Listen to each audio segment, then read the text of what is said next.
Hi, friends. Thank you for tuning in to the Concussion Coach Podcast. I'm Bethany Lewis, the Concussion Coach. I'm a neurological occupational therapist and certified life coach, and I specialize in guiding people through their concussion recovery journey.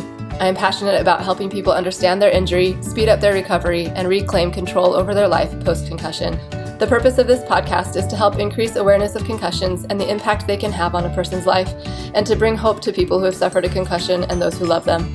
I firmly believe that sharing stories and knowledge about concussions will bring important light and understanding to this misunderstood and often invisible injury. The information in this podcast is meant to bring that awareness and hope and is not meant as medical advice. The opinions shared are those of the interviewees and my own. If you are suffering with lingering concussion symptoms, I have created a concussion coaching program specifically for you. I will be your mentor to guide you through your recovery journey, offering help with understanding and managing your symptoms, setting achievable goals, and learning how to manage your own thoughts and nervous system in order to get control over your life again. If this program sounds like something that would help you or someone you love, sign up for a free consultation. In the consultation, you'll get valuable information and resources and gain hope for your future. Sign up for your free consultation at the link in the show notes or at my website, www.theconcussioncoach.com. Hi, friends. Welcome back to the Concussion Coach Podcast. I am so excited for this interview today. I get to chat with my friend and colleague from Cognitive FX, Sara Madsen.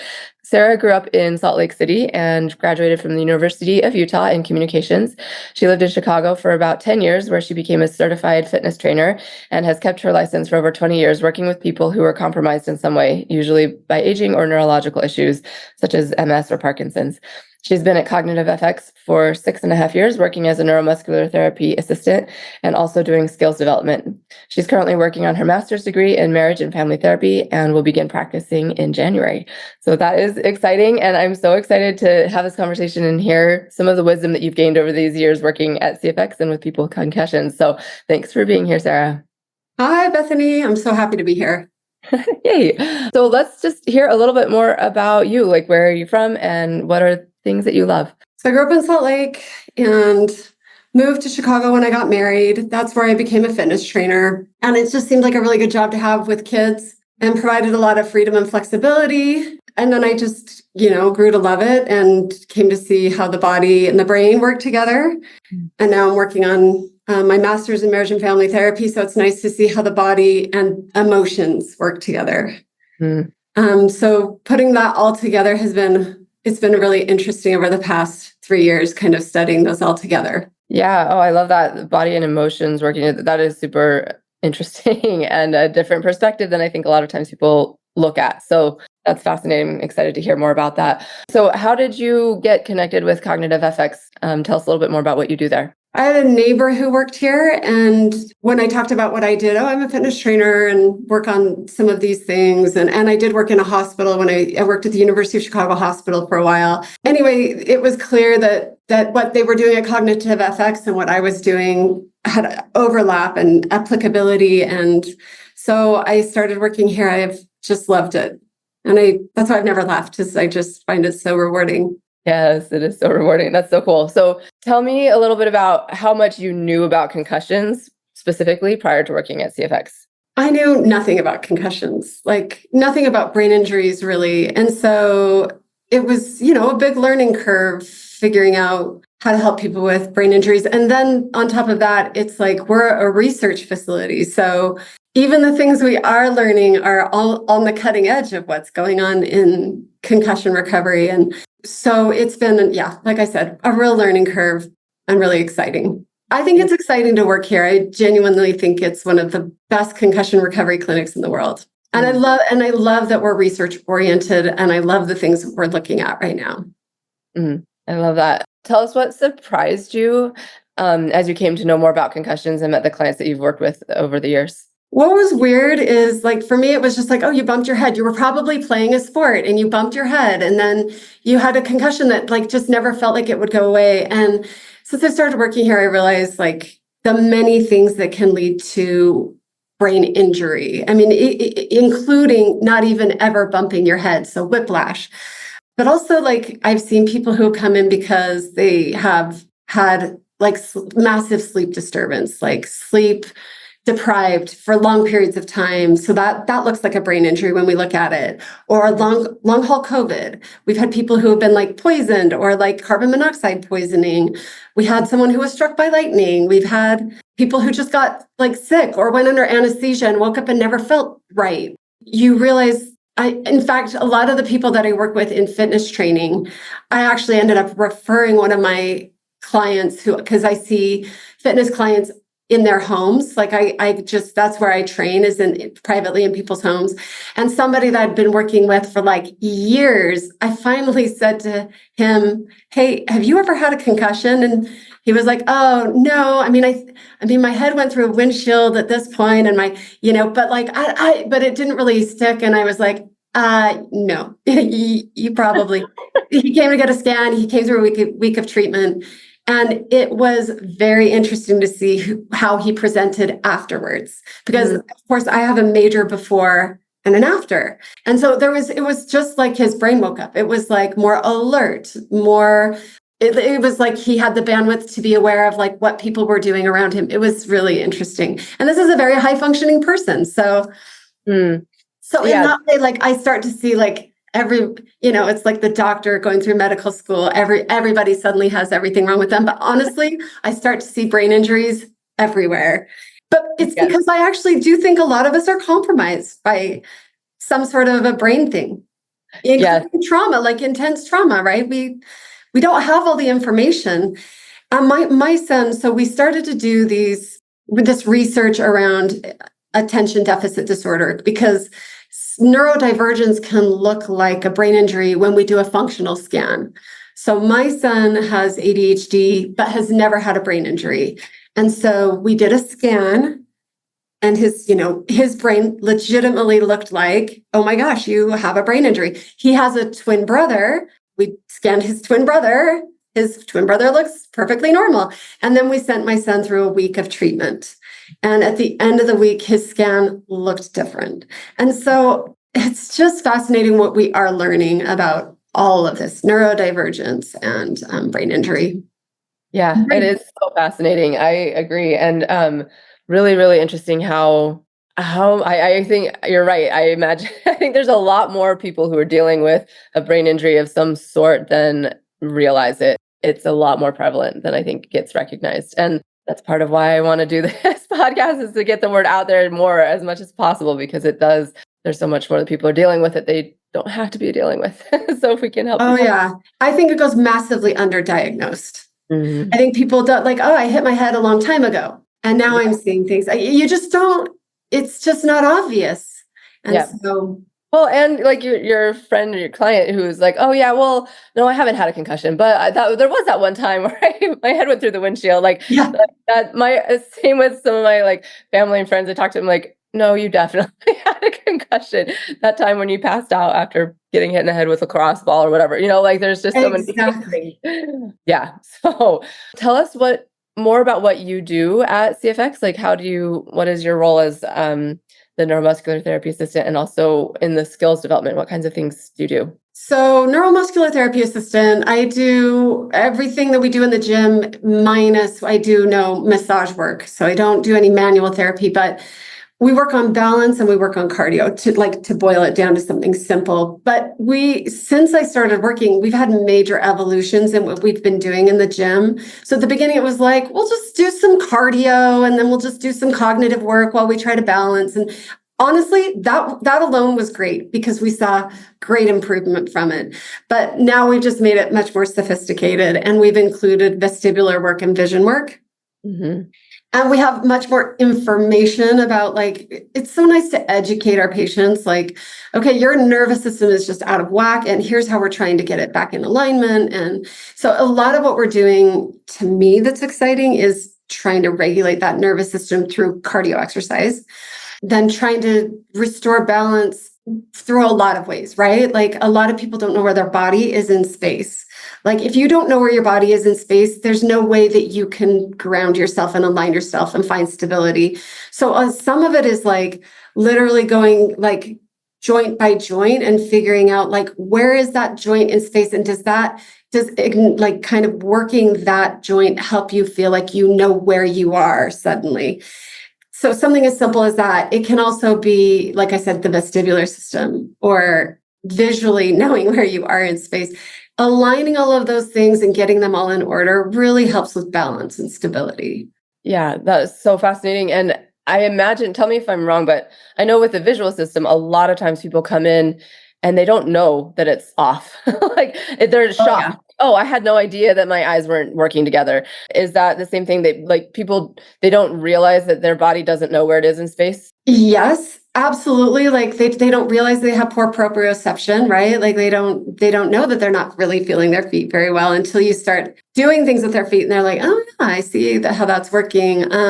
It's interesting. I used to do the right eye testing. So that's people would come in the first day and then they do like tracking things, and it's on a computer system and it gives you like a score at the end. And some people are like, yeah, no, my vision's great. Actually, I see great. And then we do this visual test and their score would be like really terrible. And it would be like, actually, your vision's really struggling. It was actually kind of nice to tell people that, because rather than feeling like they don't know why things aren't working, I don't know why I'm not reading. I mean, I have 20/20 vision. This is different than 20/20 vision, right? So it's really nice to say to people, okay, there's something going on with your vision and it can be worked on, right? We can actually work on this. And then we've talked a lot about like, I mean, maybe you've talked in the past about mapping, how we need to like understand the space around us. And then we feel like more connected and not so scared of our environment. And that applies to what we're doing in the gym too, right? So along with like mapping out our space around us is mapping out sound. Like we snap, where are you audio visually in space, or where are you, just understanding and mapping out your world better in every way.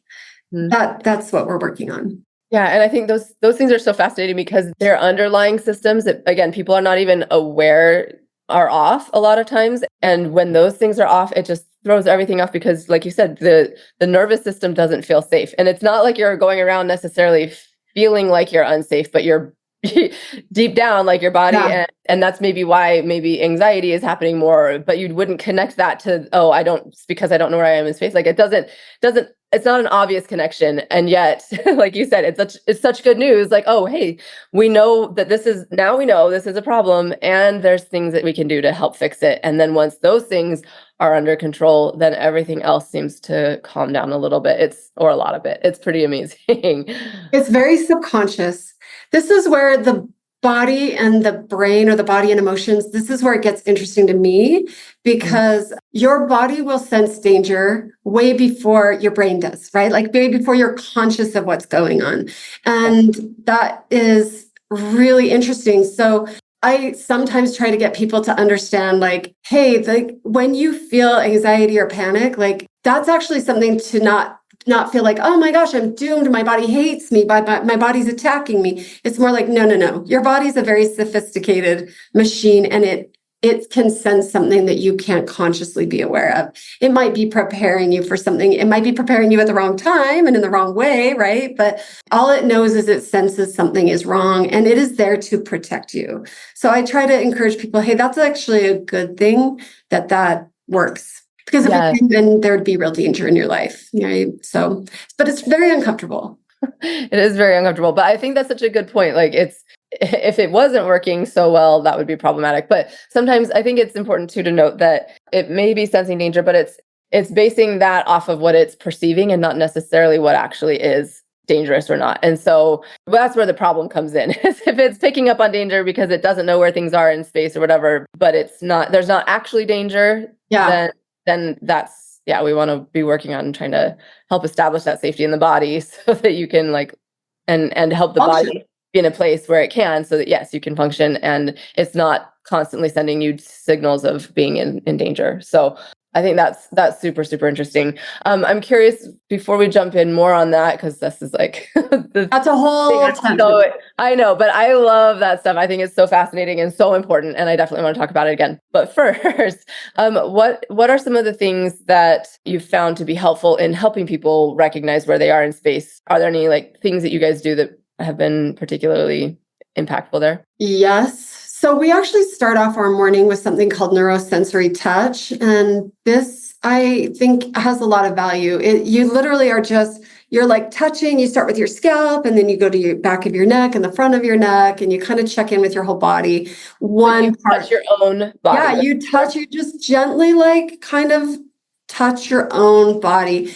And the goal there is to like tune into what that feels like. So, sometimes we run through an exercise and people are like, wonder what I'm going to have for lunch today. I wonder this is, oh, my head hurts. Like, our brain is doing one thing and our body's doing something different. This is where we're really trying to integrate, like, how does this feel? What does it feel? Does it actually feel nice? Does it feel disturbing? And so this is, in essence, a mindfulness activity, right? Like, and it's getting your brain and your body finally like, okay, because a lot of times we'll meet with people and they're not catching really important. This happened to me today, actually. Like I was working with somebody and they were getting a headache and I said, what's going on? Like, do you have light sensitivity? And they said to me, no, I don't have any light sensitivity. And they were squinting against the lights in the room.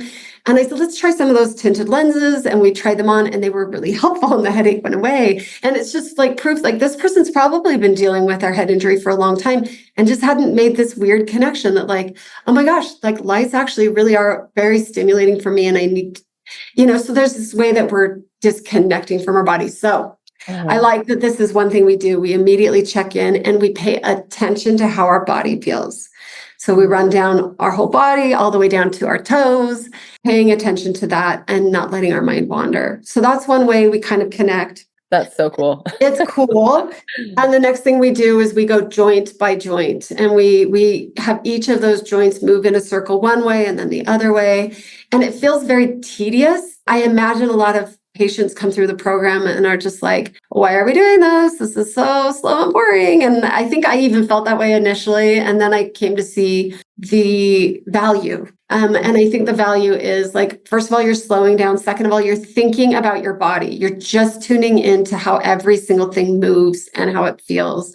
And where it does not move well, we're working on very fine, small motor skills and improving how each of those move. So that's another way we get in touch with our bodies. And then sometimes we'll get like, a spiky ball or something, and run it under your feet or hold it in your hand or run it along your arm so that you feel like, okay, I have a sense of where I know where I am. And that can be really helpful. It like everybody has something different. So for some people, this is going to be massively helpful and grounding. And other people will be like, that's not my issue. That can be very helpful. That's so fascinating.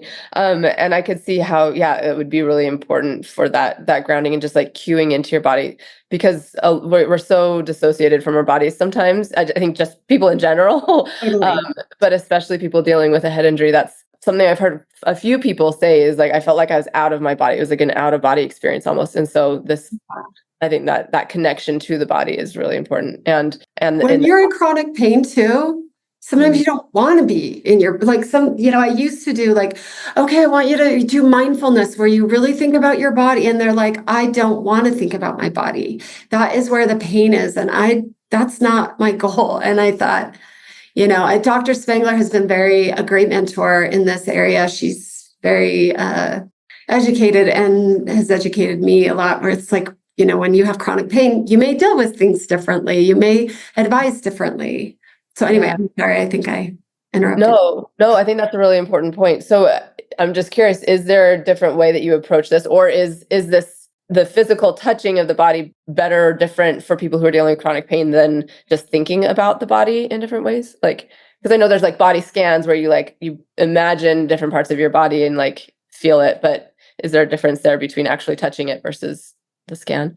Yes. Okay. So I think I'm answering your question. I think everybody experiences that differently. So for some people, slowing down like that is really painful and really like anxiety inducing to have to think about your body or just even slow down and not feel distracted by something.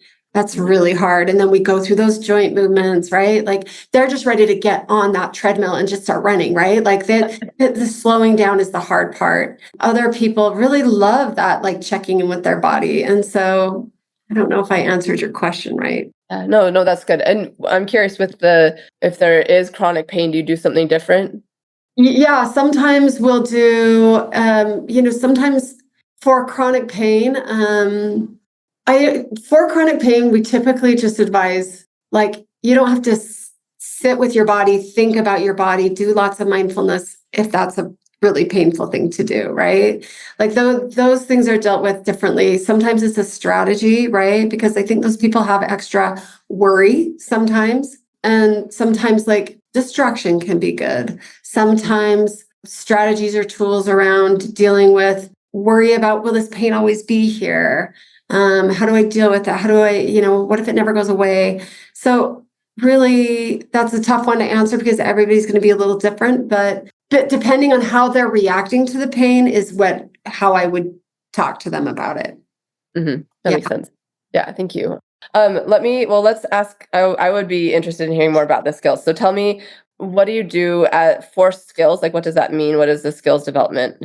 So we started skills development like maybe 3 or 4 years ago, when we realized that patients would come and it would be really hard for them to do a week or two of treatment because going through treatment brings up so many big emotions, right? First of all, it's, again, anxiety inducing. Sometimes it brings up feelings of like sadness or like guilt, like, oh, look at all of this attention that I'm getting. And there's so much that goes into it. So trying to help people get through their week of treatment and making any accommodations they need, that's what skills was about.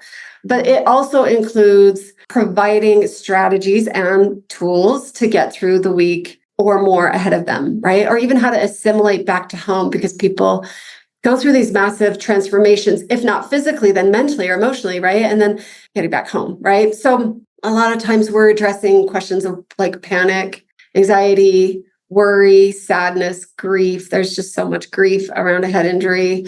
Those sorts of things are what we're trying to address and trying to help.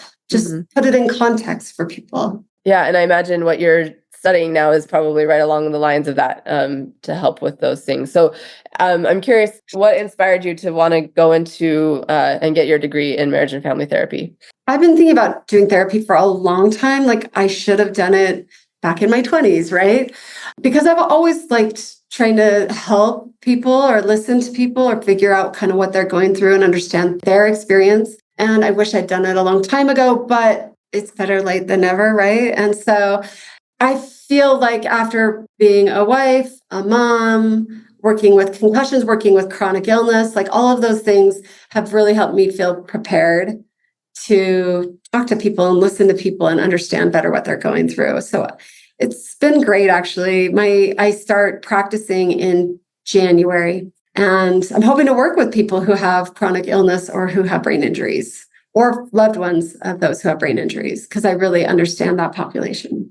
Yeah, it's a big deal. And that's one of the questions that I always want to ask people about is how, like, what support or what advice do you have for people who are trying to help someone who is dealing with concussion?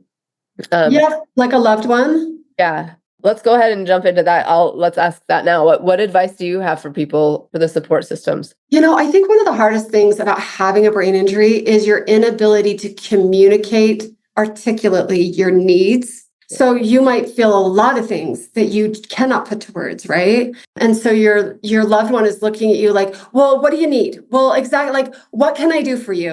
And that person has no word, can't even organize themselves. Like I've had people come in and say, I actually couldn't make myself breakfast. I couldn't, like, the steps of breakfast were so complicated that I'd like get up in the morning and just cry, right? So granted, there are all sorts of levels, but almost at every level, organizing your thoughts, knowing what to ask for, asking for it in an articulate way is almost impossible.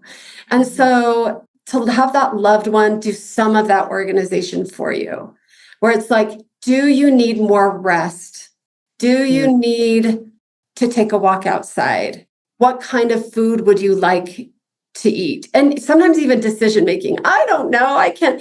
People talk about packing for their trip coming to CFX, and it takes hours and days to pack a bag because it's like that decision making is overwhelming. Yeah. So if you're a loved one, just knowing, man, they're going to have a lot of challenges that won't even make any sense to you, and then trying to figure out how to help them communicate their needs, or asking good questions to allow them to communicate their needs.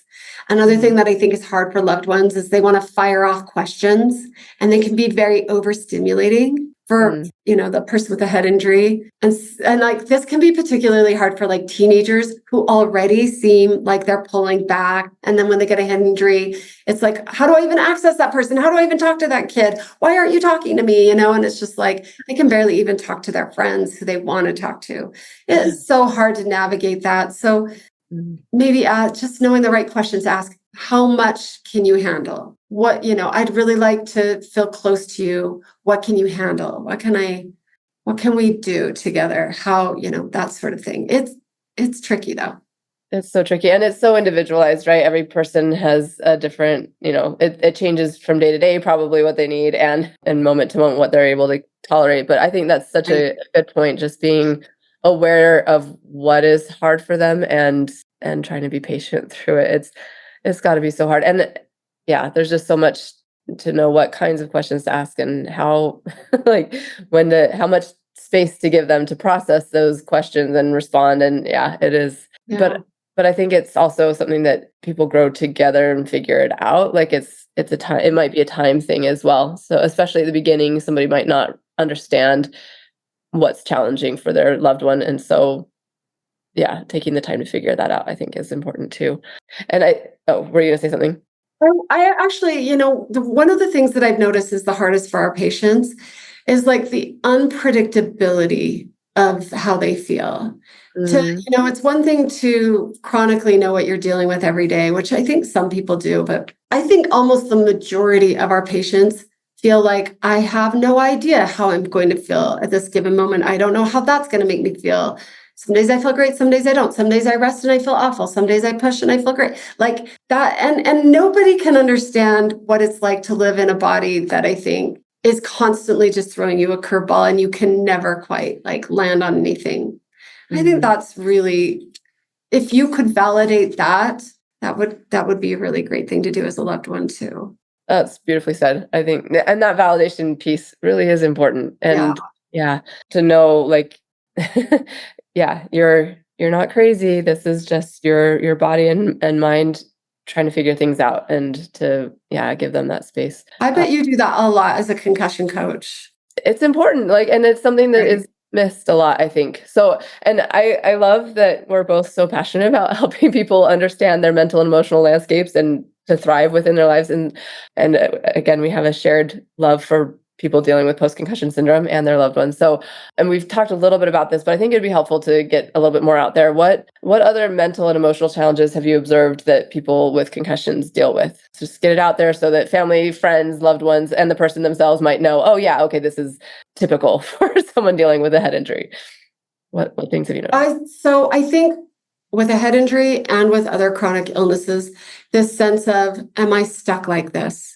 Is this what the rest of my life looks like? And I think you can feel like that after a month or a year or 5 years. Like we've had people who have had decades of feeling a certain way. I think that's so terrifying, right? And that can lead to all sorts of feelings of like sadness, panic, lots of worry.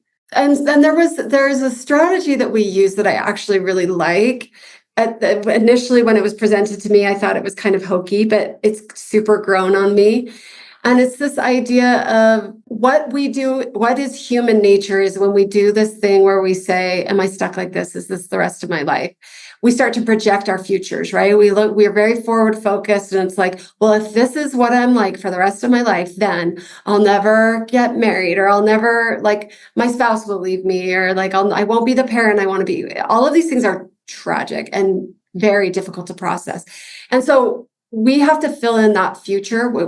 I think we always mostly do this. We fill in our future sometimes with worst case scenario when things look so dark, right? I'm going to lose everything. I'm going to lose all the people I love. I'm going to lose my freedom and independence. I'm going to lose all my health. I'm never going to, financially, I'm going to fall apart. This is what's coming for me. And when we fill that in, the future will only look bleak. And really so our patients tend to sit with a feeling of like, that's it, it's over. Like, a hopeless feeling, right? Mm-hmm. It's important to know that like what we're filling in is worst case scenario because that's what we're wanting to be prepared for, right? That's not actually where you're headed. That's just where it feels like you're headed. But we talk about it like it's an inevitability. Mm-hmm. And so just knowing, okay, I'm doing that thing where I'm filling in my worst case scenario. That's important for you to know. And worst case scenario is actually largely does not come to pass, right? It is just our biggest fear. And now we've made a whole plan out of it in our head. So once you know that like, okay, I've made a worst case scenario, it's actually not likely. That's actually probably not going to happen. It's just what I'm most afraid of. Then I think that it eases you a little bit, distances you from like that big fear, knowing that that's how my brain works. That's pretty normal and also not totally logical. And then we do this thing where we kind of think about our best case scenario. I get 100% better. Nothing ever goes wrong in my life again.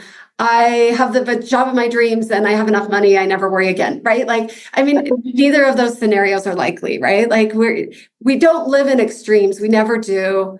And that leaves us with this like middle sort of space where it's like, okay, you know what? Life is likely to be hard. I am likely to see some improvement somewhere.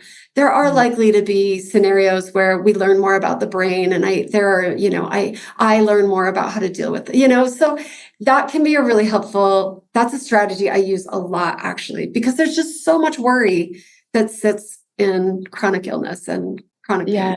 Yes. Oh my gosh. I love that. And it reminds me of a few things. I think, and you made this point, but I think it's important to also like point it out again. It's just that this is your brain trying to protect you. Like the whole nervous system thing is to try to keep you alive. And so it's looking for danger. It's looking for the bad things so that it can prevent it, so that it can keep you alive. And so it makes sense that that's where your brain is going, and to recognize that, oh yeah, like I love how you phrase that. Like it's the worst case scenario. It's not actually that likely to happen, but it is what you're ultimately afraid of.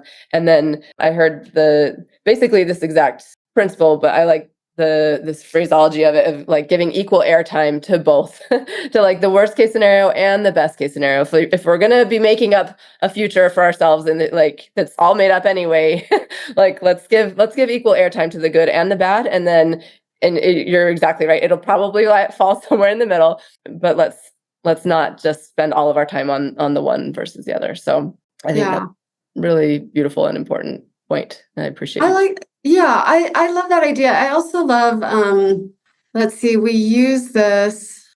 So there's a lot of anxiety. We deal with a lot of anxiety. And what I've realized in trying to provide skills for people who have anxiety is this is not a one size fits all. This is like everybody, like I say, when you tell one person to like practice mindfulness, they're like, I'm going to jump out of my skin if you tell me to practice mindfulness. For those people, they might want like a vagus nerve stimulation and walk out into the freezing cold and put snow on their body. Like that will be the thing that calms them down, or they might want to sprint as fast as they can. Like these are destimulating. There's a lot of ways to destimulate. And if you try one out and it doesn't work, you can't, don't throw up your hands and say, well, that's it.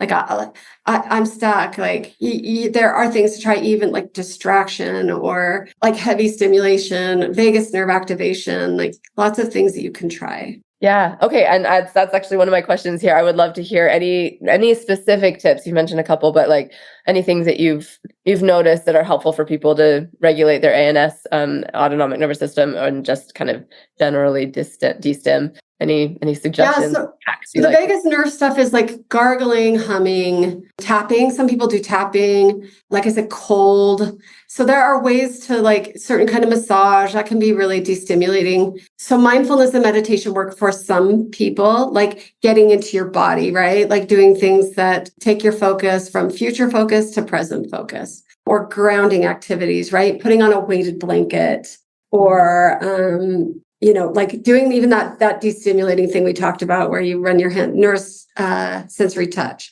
So those can be really good, but for some people that just will drive them crazy. There's something called tension relaxation where you like tense up your body, like certain parts of your body, right? And then you relax them. That's really good for people who can't just like sit still. They feel like they're going to like lose their mind if they sit still. It's like, okay, you can like tense up a part of your body, or you can do the five senses thing, right? Like what's going on in your surroundings, smell, touch, sound. Yeah, so And then we had somebody here like a couple weeks ago where she was having a panic attack of some kind, and I had to ask her some questions about how she was doing, and she started to calm down. And she's like, oh, you know what? Actually, distraction is hugely helpful for me. I just having somebody there talking to me about something else. So yeah, don't be too hard on yourself if you just haven't found that thing yet that seems to alleviate anxiety, because you'll stumble on something if you keep trying things, hopefully. And then there are kinds of stimulations that are harder to calm, right? That where your autonomic nervous system is just out of whack, and we need to do some long-term stuff to really help regulate that better. Yeah, that's where like the high intensity interval training, that kind of stuff that can be really helpful in that as well. Awesome. Yeah. Thank you.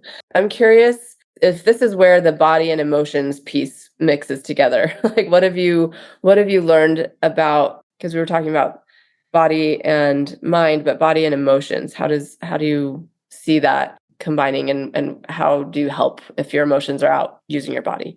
No, that's a good question. We talk a bit about so first of all, I've had lots of patients come through here, and at some point during the day, they will break down into tears. And the first time this happened, it was so confusing to me. Like somebody was just like weeping, big tears. And she said, I actually am not sad. I have no idea what's happening. I just this happens, sometimes. That's usually a sign of overstimulation. Like your body's it's communicating something to you, and it's communicating the only way it knows how, right? Some people will get headaches, some people will get nausea, some people will cry and cry and cry, right? This is your body will respond in a way when brain can't handle what's happening anymore, right? And I'm a full believer in you're going to manifest emotions you're feeling or things that are going on in your body. That's just going to happen. Yeah. So that's one way. I've seen the other way where people become very hyper aware of their body because they're so afraid of their body, right? It's like every new thing that they sense is it's a sign that they're not okay, and that they need to be afraid. And so that's how the body and emotions work together, because the body leads, right? Like you're so aware of your body that when you sense something wrong, then your emotions go into hyperdrive. Oh my gosh, this is a sign. I'm not okay.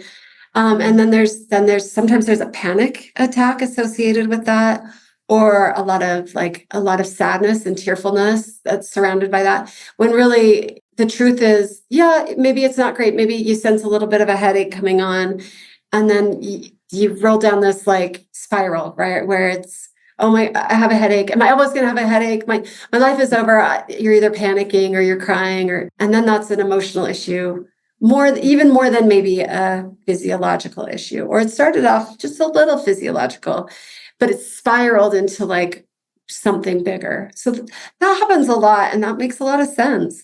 But if you can kind of educate people on what's going on, that can be calming. It can be helpful. Yeah, and I think it's important too that it is very helpful to understand that education piece of okay, if I have a bigger picture of what's going on, then I don't have to believe that my life is over. This is you don't have to believe it every time it wants to come up, but also to remember there are things that you can do to help. It's okay that it's happening. It's okay if it is happening. Just know that it's not going to be forever, and this is there are things to do to help regulate and manage it. Mm-hmm. I think that's and you do this a lot probably too, right? In coaching. Yeah. Talking about spiraling and it's hard not to do, right? We all do it when we get so hard not to do. I had a baby not too long ago, and I just remember only weeks out. It was weeks, and I was like, this is gonna be my life forever. I'm gonna be and I've had a lot of babies before, so it's just funny that it's still even though intellectually I know I'm not always gonna be in this condition, it still is it feels like it, and it's so hard to believe anything else when you're in the middle of it. So I know that's not exactly the same, but it's I can relate a little bit to this of this fear of is this gonna be forever, even though it's not. So, right. And I think that it can be hopefully hope-filling for people to hear no, this isn't forever. There are things that you can do to help regulate and get get a little bit more control. And that's, I think, essentially what we're afraid of is the lack of control. We That's want, right. like, we know what is happening and that we are in control of it. Speaking of lack of control, and things happen, people do get setbacks occasionally, right? I would love to hear your advice, or like what you would say to someone, especially from the, as a therapist in training here, like how do you help people when they have a setback and that is where their mind goes, like, I'm never going to get better. What am I going to do now? What do you say to somebody when they're in that state? That's a really hard one. When people get a setback, I mean, usually it's that spiral again. And so we can talk about best, worst, middle, right? The best case, worst case scenario is kind of where you're going, right? Oh, this is it. And we kind of attack it from wherever it is, right? If it's just pure sadness or pure grief, like we might just hear that out. And we have goals, right? We got somewhere before, now we have a goal. We know where to get again. And sadness and grief are there. Those are types of information that tell us about what we had in life, what we're missing, and what we're striving to return to, right? So even those feelings have a value. Like sometimes it's helpful to think of feelings as just like lots of information, right? And not useless information, right? If we had massive losses and we didn't care, that would be really dangerous again, right? So putting it in that kind of context can be helpful. And then some reminders of what makes you think you can't get back to that spot. What makes you think you can't heal again? And what is it about the setback that's been so upsetting or disturbing? Is, that there's a lot of ways that you could talk about that particular thing going on. But the truth is that that's a real disappointment and a really tough. So yeah, validation, understanding. Do you have any tips for that, the processing of those emotions that come up, that grief, that sadness, that are so real? Like how do you, any tips? Yeah. I think I initially started doing skills and like literally thought it was my job to take that away, right? Like, oh, I don't want people, like sad emotions, negative emotions. I don't like those. I should try to take those away from somebody. The truth is a lot of times that is like, once again, you don't want to take away information. You want to maybe lift or alleviate or provide hope, but really help them understand like these are helpful emotions, and also to kind of pin down what specific thing are you missing? What specific thing are you feeling sad about? Sometimes sometimes we feel more than we think. So it's just like, oh, I'm sad. I'm just sad. Everything's sad. Everything's bad. And then when you sit down and it's like, okay, what is it? What's bad? What's sad? What does that mean to you? What is it? And sometimes you're like, you know what? And honestly, sometimes we just want to be understood. Like we want somebody to like witness what is making us so sad and what is so hard, and to understand it and like carry it and hold it with us. I think there's a lot of power in that. And then sometimes it's nice for us to get clear on what is hard, right? Because rather than getting clear on what's hard, we're just feeling.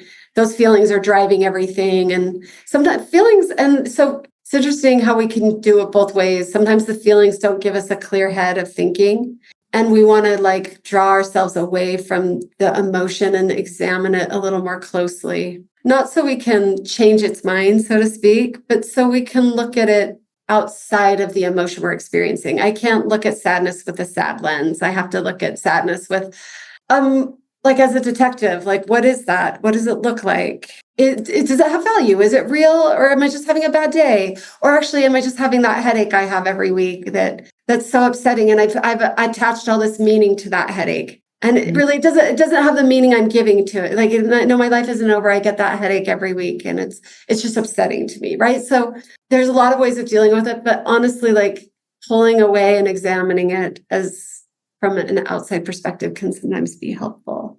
Yeah. A lot of what you said is, I had a lot of thoughts as you were talking, but the idea of it's not actually helpful to try to take that away from someone. I think that we understand, I understand the impulse to want to. But I think those deep emotions kind of like carve us out deeper, so we can feel more deeply the sadness, but that also opens us to a deeper understanding of and maybe level of peace or gratitude or goodness. Like there's the opposite available as it's carved out more. And I think, what you were saying about like getting it out and like having someone listen and just a listening ear can be so helpful. And I think journaling can be really helpful as well to get those, even if somebody's not there, you can just get it out of your body because it feels like it's stuck in the body, but getting it out can be helpful. And then also like it can go both ways, right? Like we want to spend some time in the brain part of it, the head part, like, okay, what is it? Like getting an understanding of what I'm actually upset about. But then also the nervous system piece, the body piece, where it's like, okay, I can't look at it from a detective position right now, because right now I'm just feeling it and I have to go out of my head and into my body and breathe into that, like wherever you feel it. For me, I often feel strong emotions like right in my solar plexus, like the middle of my chest. I'm like, okay, I'm going to name it. Like, this is what I'm feeling. I'm just going to go into my body and breathe into it and feel it and like lean into the emotion. I think a lot of times we're so afraid these emotions feel so big and powerful, they're just going to bowl us over, or like we'll be, it's like a huge wave that's going to knock us completely off of our feet. But if we allow the emotion, and that's not reacting to it, it's not like punching a wall or yelling at someone, it's not resisting it where we're trying to push it away, or avoiding it where we're like eating a tub of ice cream instead of feeling it. Like if we just feel it, then it doesn't last very long, or it will go in waves. It will go away if we allow it to be there. I think that's so important for people to hear. I don't know. For me, that was really life-changing to be like, oh, okay, I can feel an emotion. I don't have to act out on it. I don't have to it doesn't have to destroy me. But feeling it is actually how we process through and move forward, and then get a chance to maybe look at it from a more intellectual part where we can understand it better. No, that's such a great insight. Sitting with an emotion, right? Like it's so hard to do. That's what I meant by when people sit down with me in skills, it's like my initial desire is like, let's make you just happy, right? Like Right. the truth is, yeah, you're right. Sometimes you should sit with it. Sometimes you should hear it. Sometimes it should change you. Sometimes you can, like you said, I think that's great advice. Sit with it. Some emotions roll in and out when we never feel the same way a whole day or our whole lives, right? So great advice, great thought. Yeah, it's funny because it seems like we feel the same way. It feels like it's going to last all day, but really, like even on hard days where it's hard all day, like it's different emotions that are playing in and out. That's an interesting point. Yeah, super interesting. Okay, so I want to ask you if there's anything else that we haven't already talked about, any insights that you've gained through your schooling and what you've learned working at CFX as to what can help our friends as they're dealing with their mental and emotional health as well as PCS. No, I don't have much else. I do want to just address the fact that the one thing that seems super upsetting to our patients, and I even see it like maybe in a therapy setting, is like, I just don't think a lot of people know how to deal with a brain injury. I just don't think people in therapy, we're used to dealing with like a psychological trauma that lends itself to a certain behavior. But when it's a true physical trauma, that's a tricky one, because I think people will try to give you like a certain kind of drug to change behavior, use this to sleep, or use that to calm down, or use this to feel better. And sometimes that will work, right? I'm not, but for a lot of our patients, a brain injury has just made them feel so misunderstood by the medical community. And I'm hopeful that that's not also the case in the therapy community, but it could be. And if you know that, if you are a person with a brain injury and you know that, then you can be your best advocate and understand like, hey, I'm talking to a doctor who just doesn't understand this. Or I'm talking to a therapist who keeps trying to tell me it's all in my head, and I know that it's not all in my head. Then you be your own advocate, because this is just not understood. And that's the tragedy. And that's why you feel so alone. But then there are people out there that understand what you're going through. So you're not alone. But finding those caregivers, the medical community and the therapy community that really gets you, that's going to be a big piece of not feeling so lonely. Yeah, I think that's such a good point. Thank you for bringing that up. And yeah, just keep looking. I think that's something as I've dived more into this world and have connected with a lot of other practitioners and people who have had concussions. I think it's just a fact that you're gonna need what there's not one size fits all for brain injury recovery. Like there's or even like one place that's gonna fix everything. You just keep looking. Like, don't give up on looking because there is help out there. And what you need at that moment might be different than what somebody else needed when they were this many months or weeks or whatever into their injury. But there is help. And yes, like you said, if somebody's just telling you, though, this is all in your head, it's okay to keep looking. Find the person who will be able to help you. Yeah, I'm glad you said that. Thank you. Any other hope that you want to offer our listeners who may be feeling alone or unseen or misunderstood? I think one day I had this woman tell me, and maybe somebody said this on your podcast before, like, I wish I had cancer. Like, I wish I had lost all my hair. I wish people were bringing me casseroles at night. Like, I look fine and I feel terrible, right? Like, so there's this way where essentially whatever your brain injury is, it's pretty devastating. So you can feel good knowing what I'm going through is pretty devastating, even though nobody can see it, and it's worthy of like that casserole, and it's worthy of like treatment and attention. Just because other people don't see it or get it doesn't mean that you just don't deserve that same amount of care and attention. Yeah. So I that's what I would tell people. It's like, it's honestly, this is like harder than a broken leg. This is harder than, other big things that we can all look at and see. This is harder than all of those things. And you don't get any credit for that, and that's really tragic. Yeah. Oh, I think that's so validating. I hope people hear that and feel that, because I actually did speak with someone recently who had, I don't remember what stage it was, but she had breast cancer, and she said, and had little like toddlers at the time. And like, she was like, I would take that over the concussion any day. Like it was so much harder to deal with the concussion. And I think that invisible injury part of it is a huge, huge piece. Like you feel it can be so isolating because nobody gets it. Nobody understands. And here's the saddest thing. Even you don't get it. Yes. Even you're beating yourself up.